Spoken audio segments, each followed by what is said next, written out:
Pata maoni ya Augustine kuhusiana na hilo, lakini naarifiwa na mwelekezi wangu kwamba Rais anazungumza kule kwenye kaunti ya Nakuru ambako kuna sherehe, anaongoza sherehe ya kwanza ya kufuzu katika chuo kikuu cha kitaifa cha ulinzi cha Lanet, kaunti hiyo ya Nakuru, ambapo mahafala 167 wanafuzu. Tusikilize Rais anasemaje kwenye hafla hiyo sasa hivi. Economic change and also about the radical enhancement of human security from a holistic, sustainable standpoint. In any event, the security challenges of our time have evolved significantly from traditional threats to cybersecurity challenges and space-based conflict scenarios, from the multiple security-related adverse impacts of climate change and environmental degradation to pandemics and biological weapons, and from subversive forms of negative economic competition to threats inherent in unsustainable economic disparities. The purpose of institutions like this is to investigate the nature and cause of these threats, how they are affected by various economic, geopolitical, environmental, and even cultural factors, both singly and in combination, and the implications for defense and security strategy. That is a lot of work requiring considerable capacity to pursue theoretical and practical, sound, evidence-based, data-driven, curious and innovative strategic scholarly inquiry. A defense university of this stature is therefore not a vanity project or a white elephant. It is a very fundamental requirement for the proper grounding of national defense and security policy in order to guarantee stability, security, well-being, and prosperity. The constitutional mandate of our defense forces has therefore been perfected and properly positioned as the bastion of the foundational requirements and necessary conditions for the enhancement of our national economic power. In other words, the connection between national defense and the everyday life of citizens is not just direct, it is also very clear. The bottom-up economic transformation agenda is a radical program to uplift Kenyans in their millions into shared prosperity, rests on 5 pillars. Each one of these pillars is directly connected to a security imperative. Agriculture to food security, healthcare to the weaponization of biological assets, digital superhighway and creative economy to cybersecurity, and the various scenarios related to uncontrolled evolution of artificial intelligence, as well as the more traditional security requirements of housing, micro, small, and medium enterprises in terms of sabotage and similar threats. The linkage, therefore, between our plan and the security agenda is therefore not imaginary or speculative. Rather, it is real, clear, direct, and robust.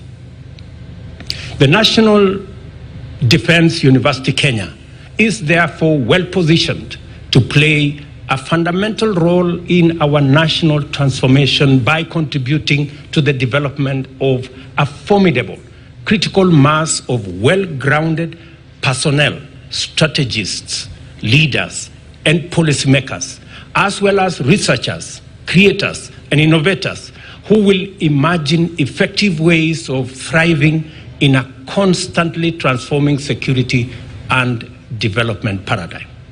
In particular, this institution provides us with an opportunity to deepen a national culture of addressing our challenges and solving problems with well-developed and sustainable homegrown solutions, which align with the practical demands of our local context to deliver high-quality responses and interventions.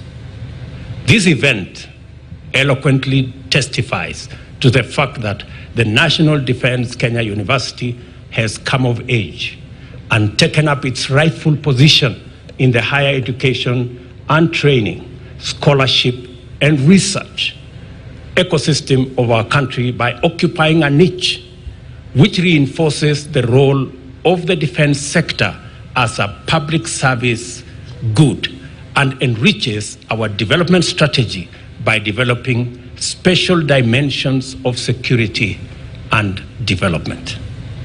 I recognize with tremendous delight the presence of our friends from various countries throughout the world among the graduates assembled here in person and virtually.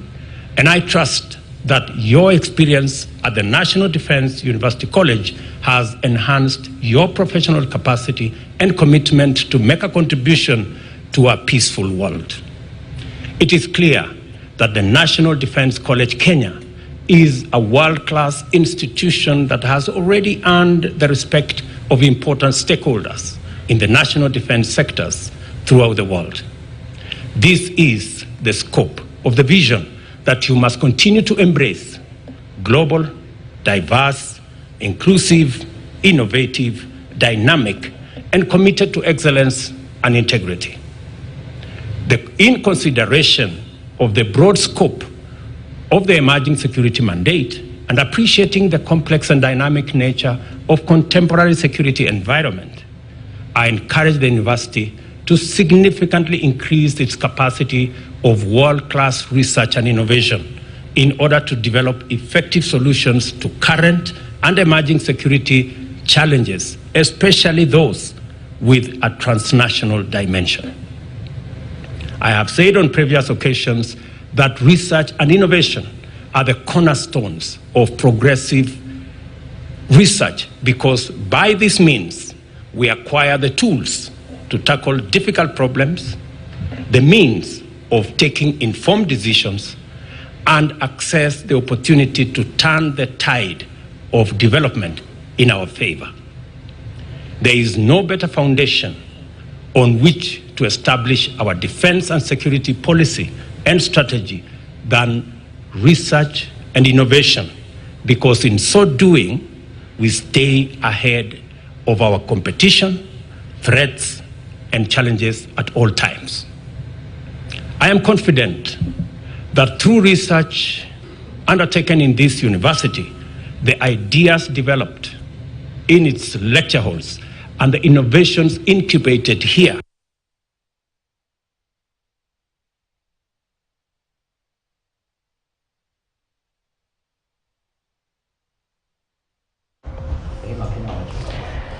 Na mtazamaji, samahani kwa mkanganyiko na itilafu ya mitambo, ila ilikuwa ni hotuba ya Rais William Ruto akiwa kwenye kaunti ya Nakuru, vile ongoza sherehe ya kufuzu kwa mahafala kwenye shule ama chuo kikuu, kituo cha ulinzi cha mafunzo ya ulinzi kule cha Lanet kwenye kaunti ya Nakuru. Tutakuwa tunarejea kwenye mazungumzo hapa ndani ya sehemu ya jarida tukitathmini matukio ya wiki, lakini kwa sasa niruhusu nichukue pumziko fupi. Usiende mbali.